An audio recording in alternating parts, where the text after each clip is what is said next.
we don't get paid. If we don't have money, we don't eat. So it's very important to have that side hustle that can bring forth another stream of income. We always talk about that dual engine income.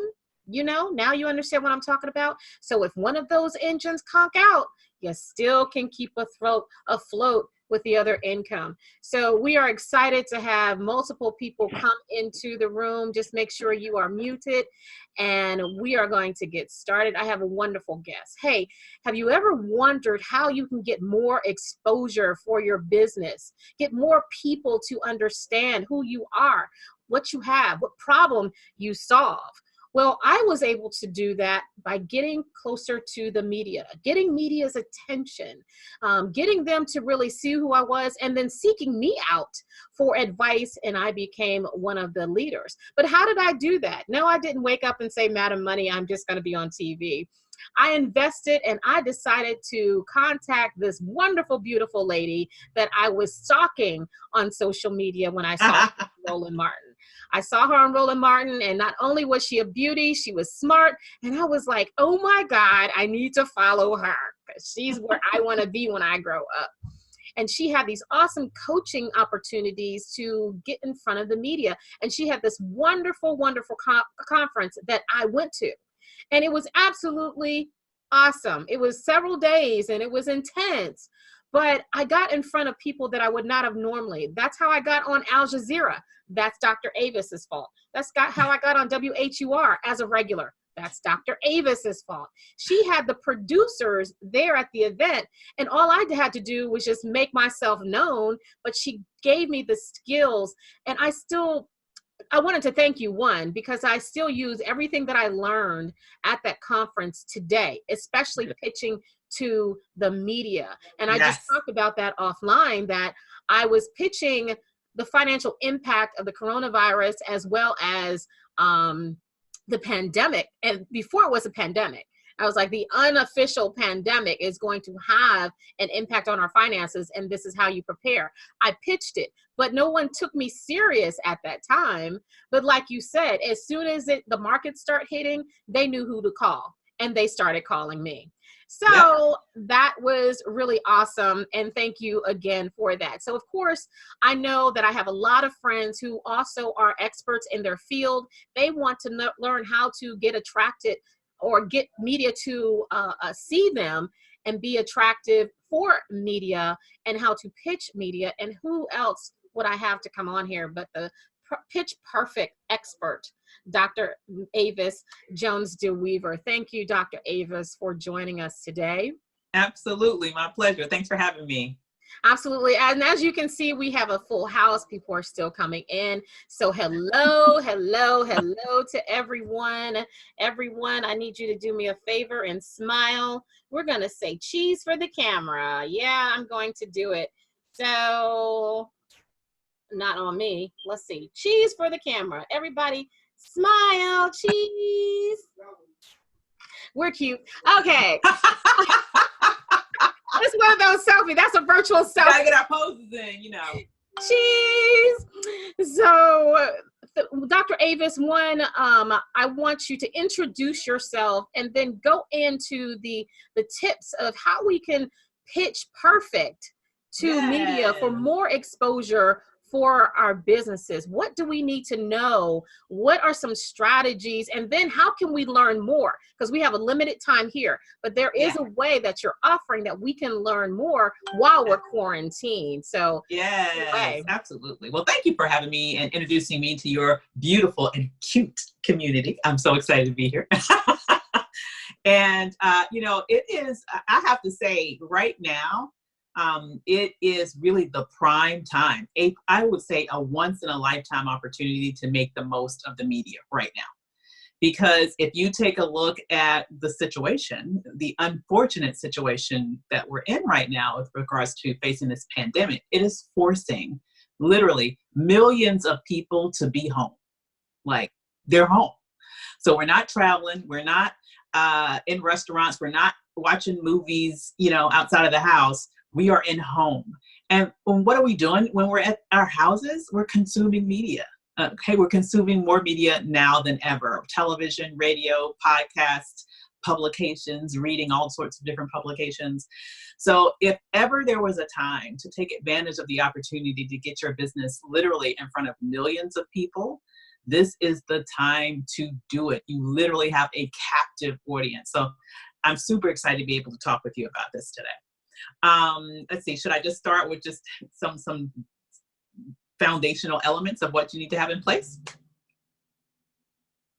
I guess I will. Yes, Okay. yes, please go ahead. Go ahead. All right, cool. I just didn't want to go on and on and on and on. That's one media thing. When you are on hits, for example, particularly in television, but radio, any of that, it's important that as a guest, you don't go on and on and on and on. You let the host. Okay. All right. So in terms of foundational things, though, I think it's very critical that you have in place before you even start the pitching process, because I think there are some things that you have to be ready. Like, for example, Madam Money, who I like to call her, she got into the media in a very prepared state.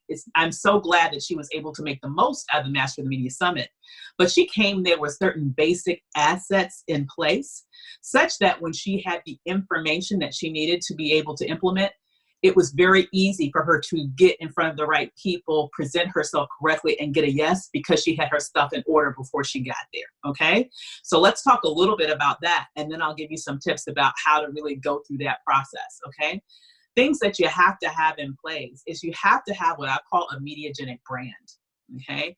What I mean by that, you have to have in place some level of presence on the internet, hopefully a website, a landing page, something where someone can find out more about you. Even if it's just like a business page on Facebook or your LinkedIn page, it's best if you have some level of a website, because the reality is producers, they will likely do their due diligence. If you're completely unknown quantity, they'll want to sort of research you a little bit, okay?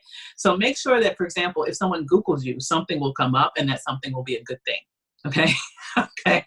So Google yourself first to see what's out there, and make sure that you have good things that will come up. And that might take some pre-work to populate the site with good things, so that will be some of the first things that'll come up for you, right? Secondly, I would say that you also need to own your expertise and understand how to communicate it powerfully and memorably. You notice how I said Madam Money here. I mean, that is just a brilliant way to coin your expertise in a very powerful and memorable and catchy way. And I remember how we met. You also, not only were you doing your amazing brunch, but she also had an incredible book that also had a very catchy, memorable, humorous title. It was a title that stuck with you. Wasn't it like the financial laws of fornication or something like that? Financial fornication. Financial fornication. I knew fornication was in there, and I knew financial was in there, okay? It got my attention. Years later, I still remember, okay? That type of thing is going to get the attention of producers. So if you haven't written a book, don't feel bad. You don't have to have a book finished. But it's good if you have some ways that you can establish and present your expertise. Because here's the bottom line. For the gatekeepers, who are typically the producers if we're talking about television or radio, or they're the editors if we're talking about getting published in a newspaper or something like that, they only want to present to their audience people who they are confident know what the heck they're talking about. Can I get an amen on that? Okay. Amen. They want to be, yes. And it's because it's their reputation on the line, right? If they put someone on their platform that gives bad information. So they want to ensure and feel very confident that they have an expert that they are allowing onto their platform. I think of the media in the way that we're discussing it, earned media versus social media, as a space where there's like, you can imagine like a little velvet rope when you're trying to get into an exclusive club, right? And some people, they open the velvet rope for, and others, they have to stay in line, right? And so those people that they open the velvet rope for are people who they can confidently believe is an expert in what they do. Now, I know Madam Money don't fool around. She surrounds herself with smart women. She surrounds herself with experts. So I know each and every one of you that's listening to me tonight, you're all experts. But what I want you to know is that you have to be okay with that term, beyond okay. You have to be comfortable with that term. You have to be confident in that term. You have to be able to call yourself an expert without stuttering. Do you hear me? Because if you don't believe you're an expert, you're never going to be able to convince anyone else that you are. I need to chime in on there. That was my first thing when I went to your conference, that even in my first book, I have to rewrite my book because it's still in there. I say that I'm not an expert, but such and such. And when you told us you are an expert, because people aren't looking for people who kind of sort of know what they're talking about. They're looking, they're Googling and they're searching money expert, financial expert. So if you do not come up in that realm because you are afraid to call yourself an expert, you're not going to come up in their search. That's how I got with Essence. I asked them, how did you find me? They said, we Googled money expert and you came up. So that is very important. That was more valuable than almost anything else. Okay, the top 5 valuable things. That is awesome. I'm so excited to hear that, because and I really, honestly, let me just keep it real. I just, scream that off the rooftops, especially for sisters, because here's what I know about us. We are amazing at what we do. We are whip smart. We typically do 10 times the work for half the recognition. And so we have that, we know what we're doing. We are experts, but 9 times out of 10, you will have someone who has half your expertise, half your experience, half your ability, swoop in and get all the shine. And so I am really, it's kind of like, I feel like Don Quixote against the, windmills. I will continue to fight that battle until all of us own confidently and proudly our expertise, and not feel like we're being, arrogant when we say that. No, you're being factual. Okay. I say that in the sense of, I'm an AKA, and one of my favorite steps that we used to have back in the day when I was in college, the sort of, the line that really hit me and struck me. And it's a line that I still hold on to today when I'm talking with women about owning their expertise, is this simple phrase: I'm not conceited, I'm just convinced. Okay. You have to be convinced that you are an expert. You have to hold it strongly. And so be convinced about that. And then secondly, be able to, in essence, quantify that. So what I mean by that is be able to figure out the different ways that you personify expertise. That can come in many different packages. It could be that you have a degree in your area of expertise, but that's not the only way to be considered an expert. If you have experience, many years of experience doing something, then you can be an expert in that thing, even if you've never gone to school for it in one day. If you've written a book, for example, that automatically is perceived as something that elevates you to expert status. Even if it's not necessarily a book, if you've gotten published, for example, an op-ed, that is something that oftentimes opens doors. So it doesn't have to be as long as a book, but you've been able to demonstrate your mastery of a subject area by getting it published somewhere. That oftentimes is able to let other people in the media really read your thoughts on something and be able to assess how well you master that subject area. If you have a unique experience. So what I'm meaning this different. When I say it this time, it's a little bit different than if you have experience doing something for many years. If you have a unique experience in the sense that, say, for example, you were, in China when the coronavirus was discovered, for example, you have a unique experience because not that many people were there when that happened. So if you want to be able to talk about that experience, you have a unique perspective because no one else experienced that. Very few other people, Americans, experienced that. So, there are different ways that you can sort of quantify your expertise, but understand, however you perceive it, you need to be able to sort of relay that as you're positioning yourself to be able to be taken seriously as someone who can be picked up by the media.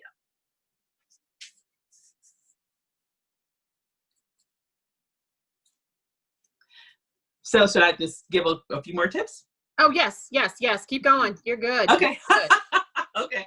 You're good. All right. One thing I did Yeah. want to say, and thank you for pausing like that, so Yeah. that people understand this. One of the things that I learned is when you are, doing an interview, one, write down your talking points, but talk in sound bites. That's Yes. one thing that I had to learn the hard way, because I was on the radio, but I would ramble on and on and on, and there was no stop. And the producer said, Tara, you got to learn how to talk in sound bites, because we Yes. need to be able to snap 5-second, 10-second quote so we can, use it for a future thing or to promote something. But you also need to be very concise in what you're saying, so that, because if I have a 3-minute segment, I can't talk for 3 minutes. Right. Right. That's an excellent point. And here's and sort of related to that, the reason why that's so important is in addition to what you just said, it's because, quite frankly, most segments are only about 3 minutes, if that long. The media is great in that it gives you exposure, but in most situations they are short hits, especially if we're talking about television. They tend to be very short hits. So you need to come into that situation knowing the message that you want to relay. And you need to be prepared to relay it in a very concise, bite-sized, memorable method, right? The sound bites, right? And if you see, I hate to use this example, Lord have mercy, but 45 is really good at sound bites, okay? He's really good at sound bites. There is a reason why he manipulates the media so well. It's because he understands this concept. And he even understands the concept of, if I say something really crazy off the chain, it's going to be repeated multiple times. Even if I'm being berated by it, people are going to reference what I just said and then talk about me more. And so that one media hit begets more media and begets more media. So it's about not only sort of being strategic and specific and concise in what you're saying. It's also, if you really want to sort of get a carry-on effect, is to say something that's powerful, is to say something that's potentially controversial, right? Is to say something that's particularly memorable, and that way it really gets people's attention. I'll give you one other example with that. And I was kind of personally a little disappointed with this. So for example, last night, and I'm just saying this generally speaking, my area of expertise aside from media is politics. And that's really how I got introduced to media and writing and speaking and appearing on television around political commentary. And one thing that is consistent is that it's not just Trump. Quite frankly, the Republican Party is just much better at messaging than the Democratic Party. And an example that I will give you is that, for example, last night, Joe Biden was on the 11 o'clock show on MSNBC with Brian Williams. And he had a very, very long, it was an unusually long interview with him. And they talked about a whole lot of different things. Now, you might recall yesterday was also the day that they had the very, very controversial press conference at the White House, where Donald Trump finally admitted that on the low end, they expect anywhere from 100 to 240,000 people in America to die as a result of this pandemic. Biden was asked about that, and he was asked about a lot of the things, including about what would happen with the Democratic convention.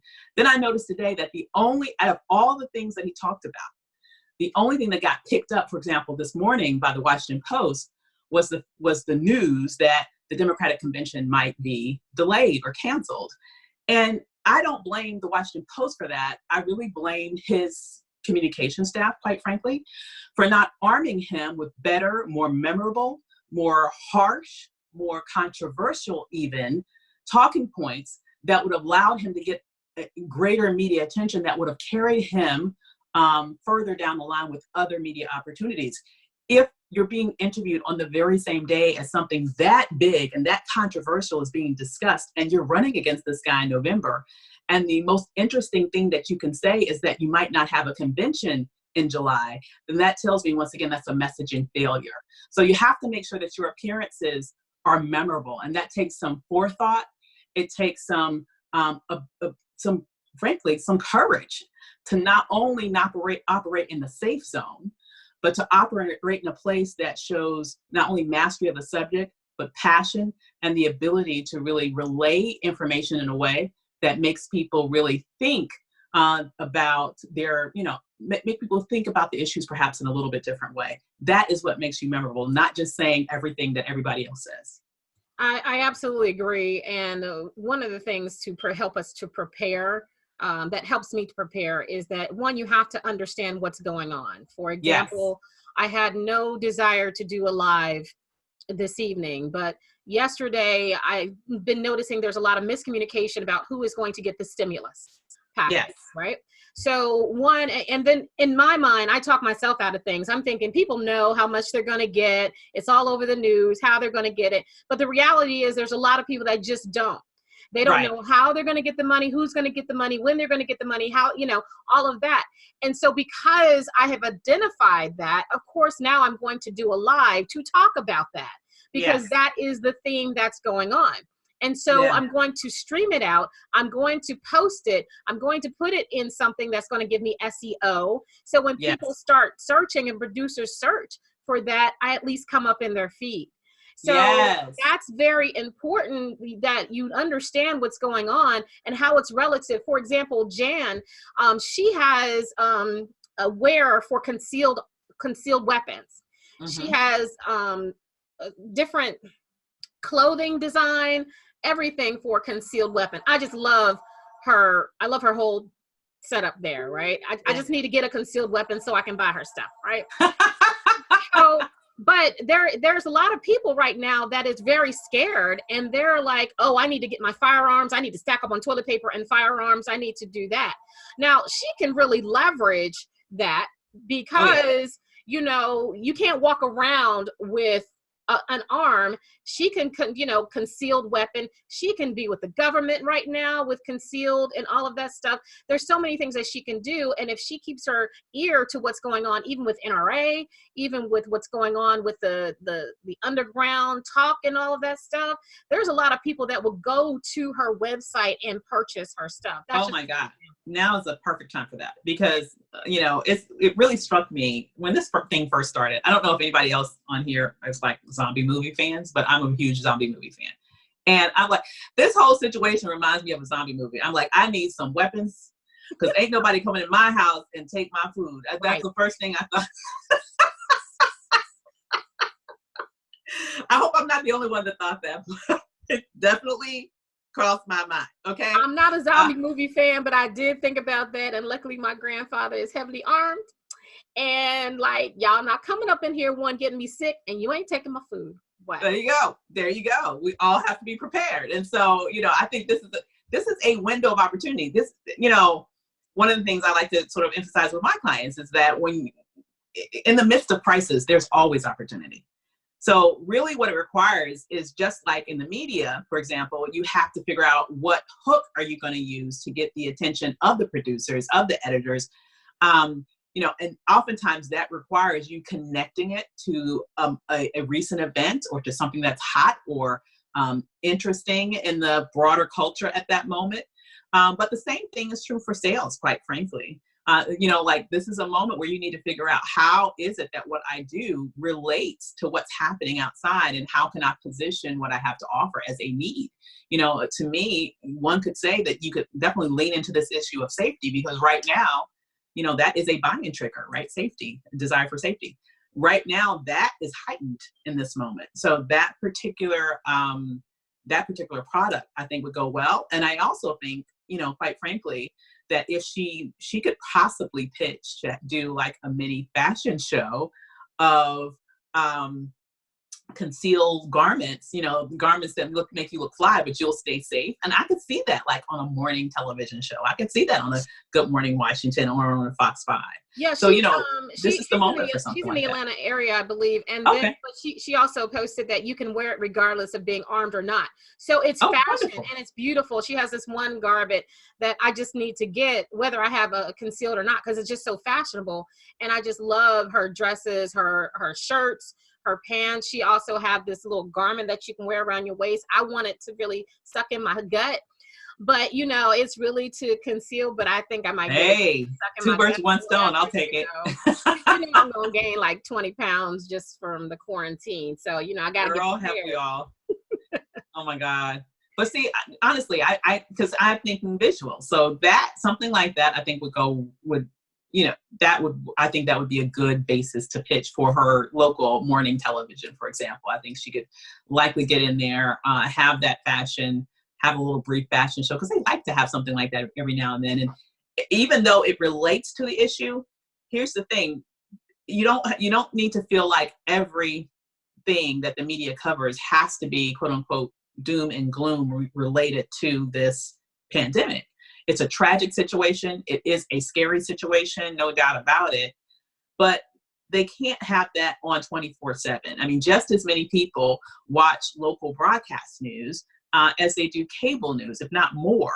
And so it's really about taking advantage of the opportunity in, for example, in the broadcast space where it is less quote unquote news 24/7 all day, all the time, but also they really have opportunities there where you can get segments on that allows you to talk about your expertise, that allows you to talk about your business in a way that is much more easily accessible than getting access to a, network station to do that. So, and oftentimes it's also a stepping stone up to the national opportunity. So I would definitely encourage her to do that as a way to let people see more of what she has to offer. Because right now, no doubt about it, I'm sure that the demand for that particular product is going to be through the roof. Absolutely. And can you share one more tip and then we'll wrap it up and let us know how we can learn more of what we really need to learn from you?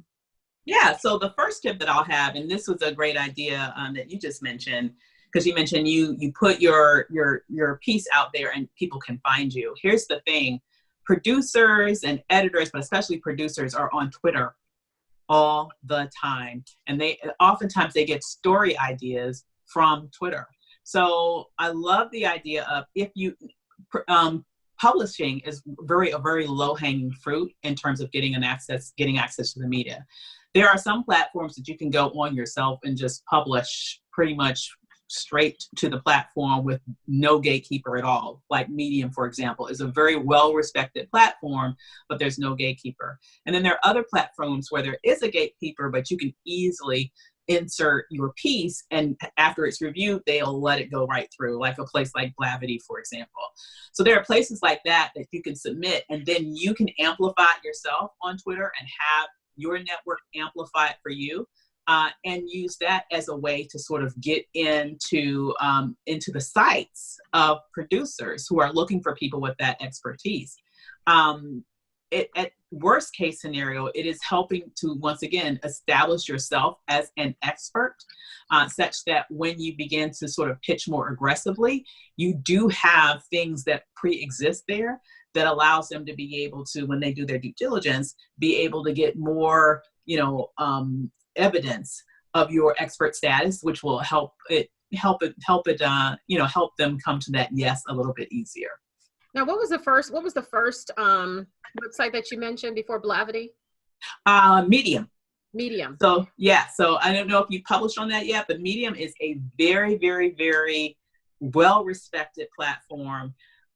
You have everything from political leaders publishing on there to everyday sort of moms or experts in a variety of different. It's a platform that a lot of different people use, but it's a very, very, very well-respected platform, right? And now they've even broadened out to have different areas of Medium that has specific foci. So, for example, Zora is an offshoot of, well, I guess I wouldn't call it an offshoot. I would say maybe it's under the Medium umbrella. It is a separate platform, but it's under the media umbrella.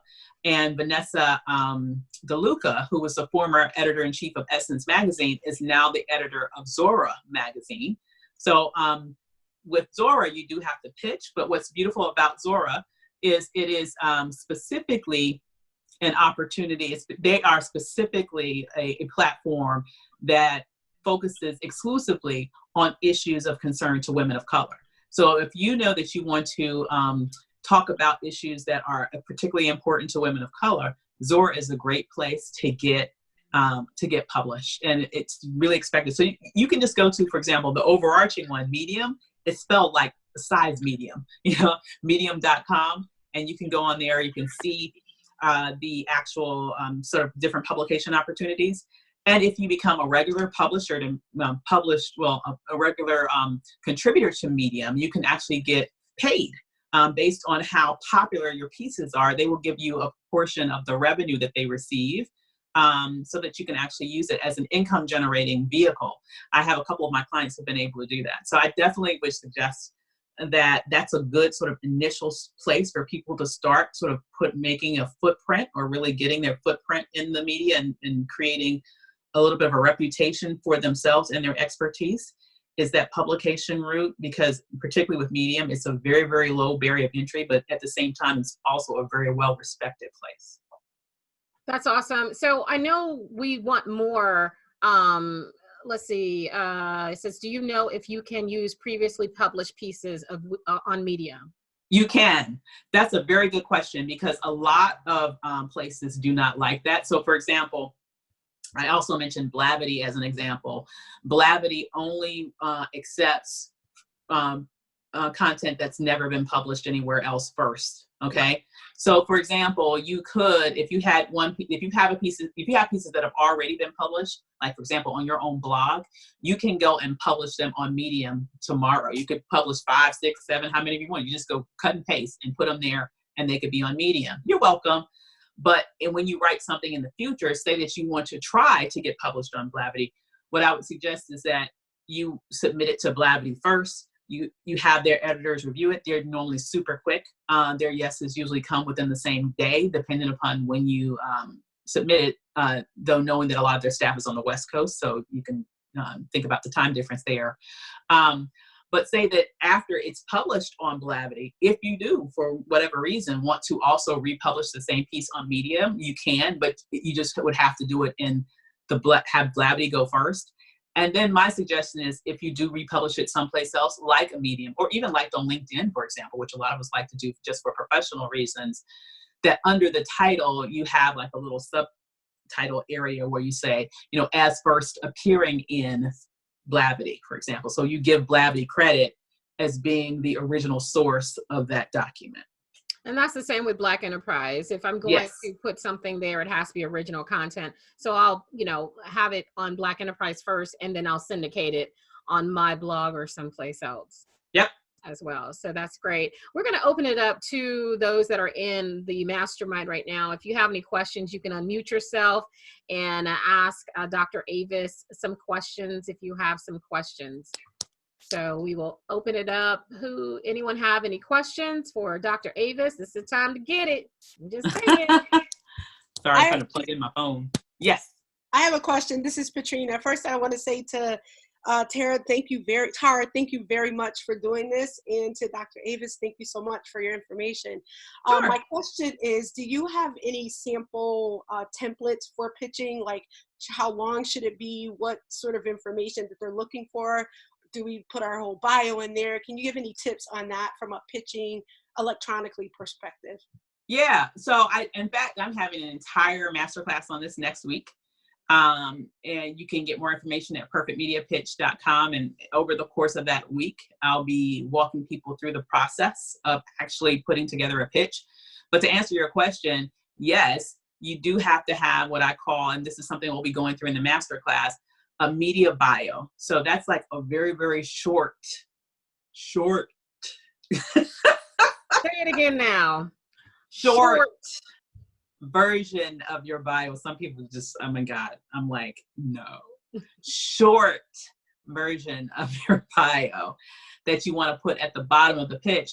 And what the purpose of that is, once again, to fortify your expertise. Because as I mentioned at the very beginning, this is like, this right here is so important that you get. They want to make sure that they are only allowing experts on their platform. So you want to save like your most bad sort of areas of accomplishments, as things that you mention in that media bio.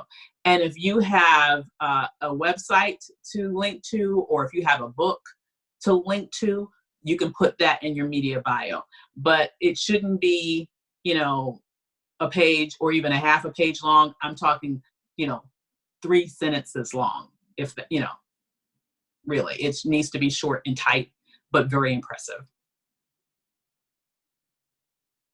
Awesome. Any other questions that you Thank have? you.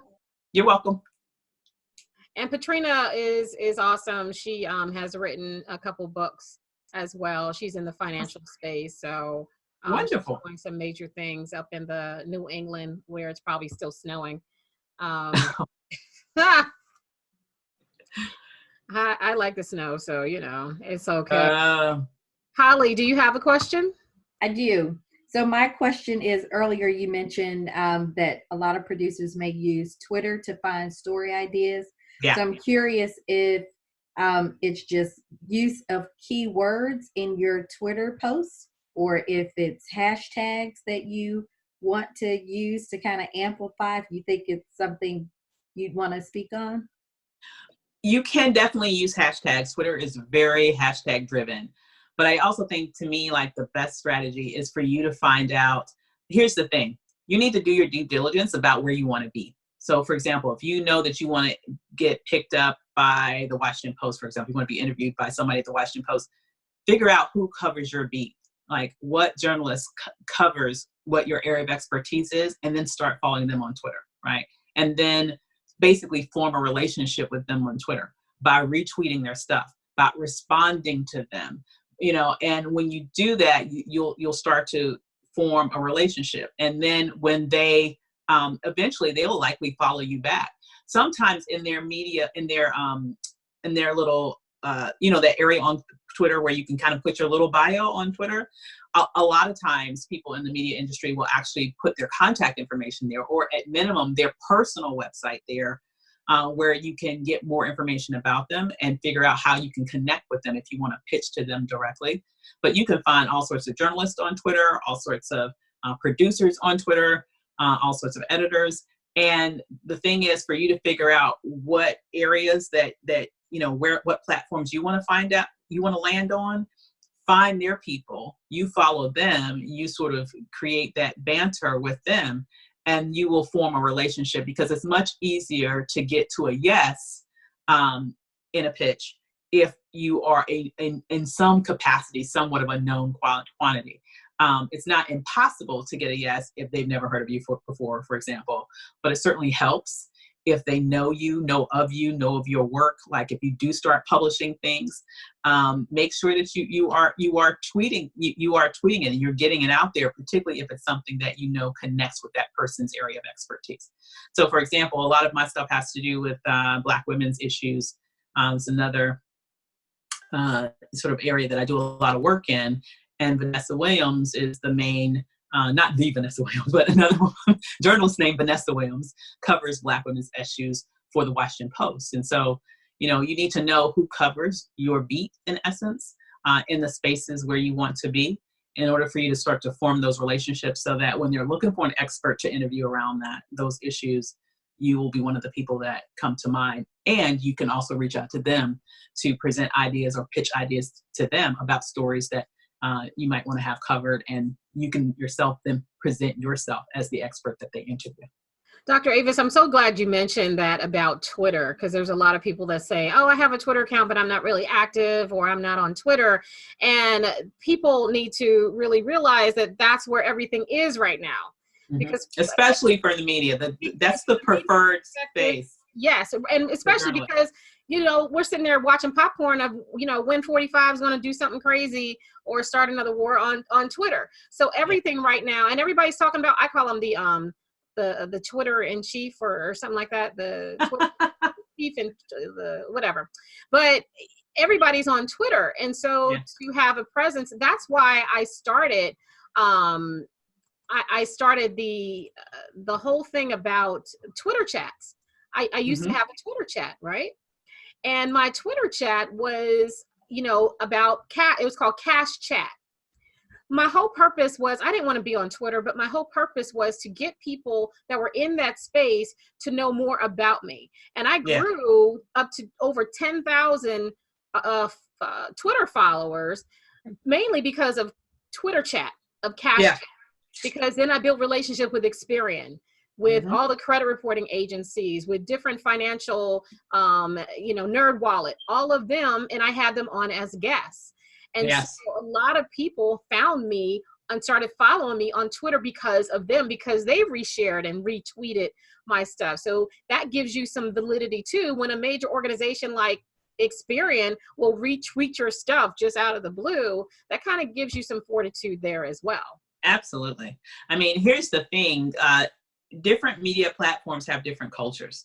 And, Twitter is like 180 degrees different from Facebook, and definitely 180 degrees different from LinkedIn, but it has its purpose. It is the place, for example, that you can find big companies, big corporations, for example, because, for example, if you have a bad experience with a company and you blast them on Twitter, let me tell you, that is the best, that's the most efficient way to get them to fix it. Okay. So let me tell you, I've got more quick responses from major corporations on Twitter than putting something on Facebook. Yeah, or LinkedIn even. Or even LinkedIn. If I tag them on Twitter, oh, somebody's inboxing me. I'm sorry, how can I help you? They want to shut me up quick. Exactly. And so it's very powerful because of that. And it also is powerful because this is really the preferred platform for people in the media. So if you want to be known, if you want to raise your profile among journalists, among producers, among editors, among other sort of media commentators, they are all on Twitter. That's the preferred space for them. And like I said before, it is, you can build relationships online these days, obviously, and especially right now, that's what most of us are going to have to be limited to. So I definitely would suggest that you start to invest a little bit more time in Twitter and really focus on those specific, see if you can target your follows around those issues that are aligned to your expertise. And that way you can easily become part of the conversation and give good information and good content that will really lift you up as an expert in that space. Awesome. One other thing I will say about Twitter is now they have that Twitter Live aspect, which is a little bit different from Periscope because, Twitter originated Periscope prior to Facebook Live, and Facebook Live kind of copied it. But now they actually have like a Twitter Live. And so more and more people are starting to use actually short videos of them on Twitter as another way to sort of stand out from the crowd. Absolutely. And that's a great way to let people know, hey, I'm about to do this, or I'm about to post something like this, and give them heads up. And then they'll know to go to your profile or go to follow you or follow a hashtag. So that's a great way to use that. Miss Jan has a question for you. Jan, you can unmute yourself and ask your question. Hey, thank you so much for doing. We can't hear you, huh? Oh, let me make sure my volume is up. Can you hear me now? Not really. You sound really far away. I cut my volume up, so I think I got it. Thank you so much. Sure. I am a little bit bashful. So two things. One would be about how to build that confidence and saying that I'm an expert in concealed carry, helping women protect themselves. And secondly, I don't know that I so much want to be on media per se, but I would love to have my clothes in some movies. I'm in Atlanta, and there is a lot of filming in our area.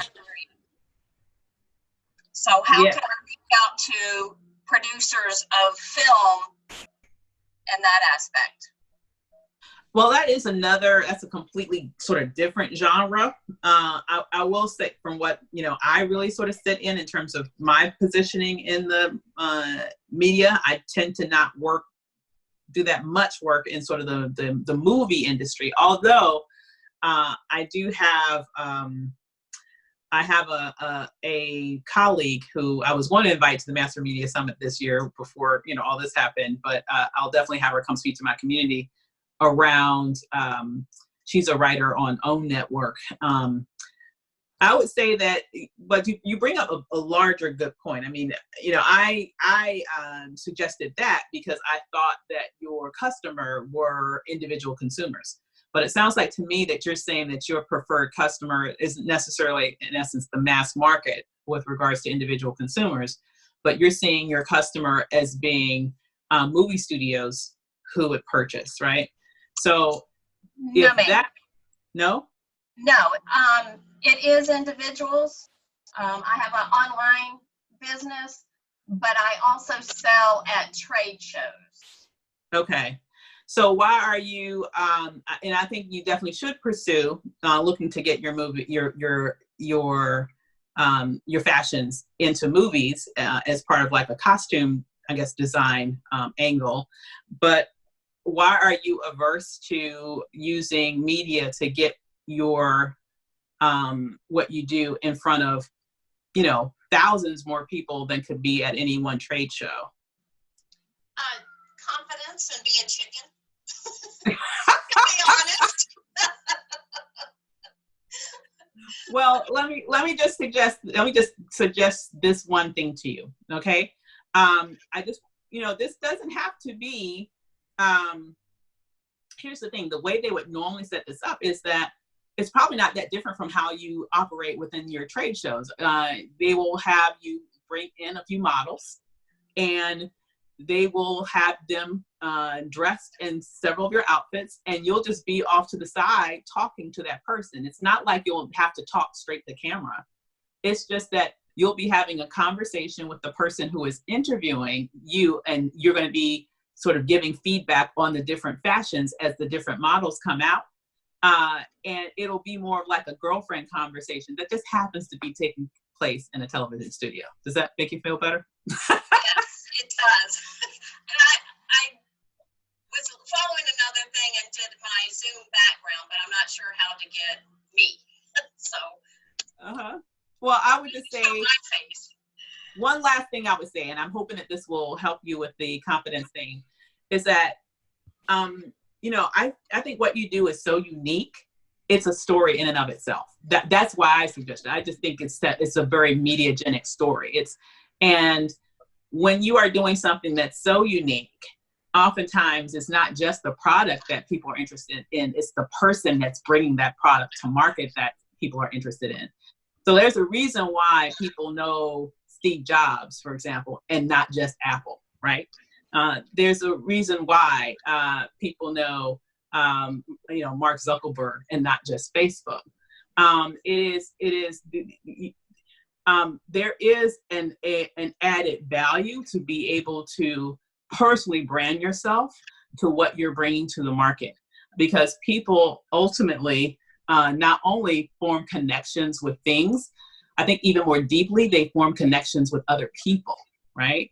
And so for example, if I was interviewing you, I would be interested to even ask you what's the story behind you even coming up with this idea? What motivated you to do this? That sort of thing will make people that much more enthralled with your brand when they hear the story behind it and they're really able to put a face to it. So that's just my hope. That's great. Before we go, we have one more question. This is from Patrina again. How do we find out who covers our beat for various publications or various networks? Right. So publications is the easiest way to find that out. Oh, networks not too bad either. But publications are very, very easy because it's just a matter of reading that publication, right? Or Googling that publication and your topic, and then seeing what comes up and seeing who is writing those stories. Like I gave the example of Washington Post. That's a particularly easy platform to find contact information, because it must be their policy that basically at the end of their stories, they tend to have the email of their journalists. So you can directly connect with their journalists around those issues that are most, that interest you most. With television, sometimes it might take a little bit more due diligence.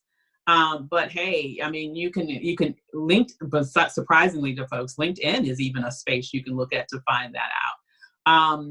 Paying attention to maybe doing some hashtags on Twitter where you're putting in hashtags that connect to that platform, and then seeing the tweets that come up. Oftentimes you will see the people that are tweeting and retweeting information with that hashtags. It's not just the general public, it's the producers that are pushing stories out that they've just covered on that show. Mm-hmm. So, it's just a little due diligence that you need to do to find out who to target your information to. But trust and believe, a lot of it's like hiding in plain sight. You just have to look for it.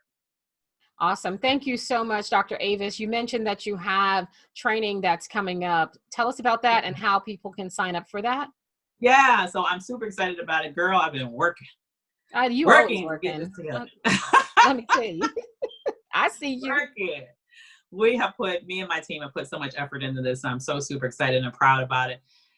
It is called the Perfect Media Pitch Masterclass, and it will start next Monday, April 6th. It's going to be a multi-day learning event where every day we're going to get together and piece by piece by piece by piece, you're going to construct your perfect pitch that you can then use to pitch to whatever platform that you want to. And I'm doing this really right now because I just really feel like this, as I mentioned at the very beginning, that this is a very rare window of opportunity where you will literally have the undivided attention of a nation right now, given that most of us are sequestered in our homes. If you think about what happened with D Nice the other day, the fact that he was able to attract 150,000 people onto his live stream was because everybody was stuck at home. I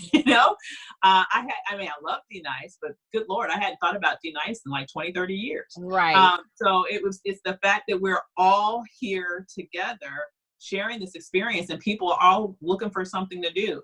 So, for me, particularly at a moment where we are about to experience, and we're starting to experience economic disruptions, it's very important to me that that entrepreneurs get creative about how to make sure that their businesses are fortified for what we're about to experience. And to me, if people don't know who you are, they're not going to buy from you. And this is one of the best ways that you can take advantage of this window of opportunity to get your business in front of millions, so that you can get leads for your business that you can ultimately turn into customers and revenue for your business, so that this particular disruption that we're about to experience does not hurt your business's opportunity to survive. Absolutely. Thank you. And that was perfect. That was a soundbite right there. So if you all take lessons from her, she just did a soundbite for why you need to join her class. How can people, again, sign up for this class? Yeah, so it's very easy. Just go to perfectmediapitch.com. That's perfectmediapitch.com. Wonderful. And how can we follow you on social media or your website? How can we stay in touch? Especially if we need coaching or we want to work with you. Absolutely.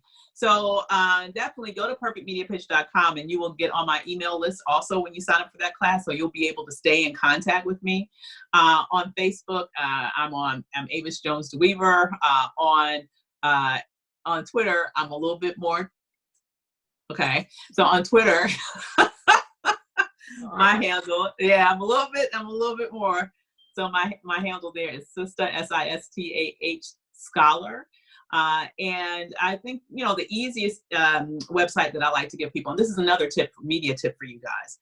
I do have a personally branded website that's avisjonesdeweever.com, but oftentimes people don't know how to spell. DeWeever, you can easily misspell that because, most people assume that the Weaver part is WEAVER, like a weaver, but it's actually WEEVER.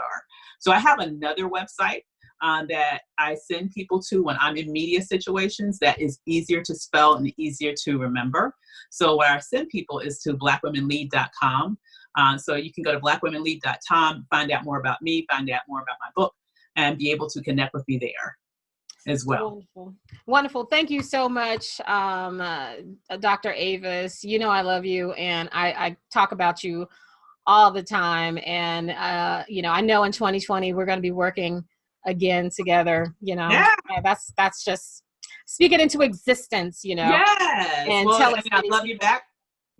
What'd you say? I said, I love you back. Oh, thank you. Thank you.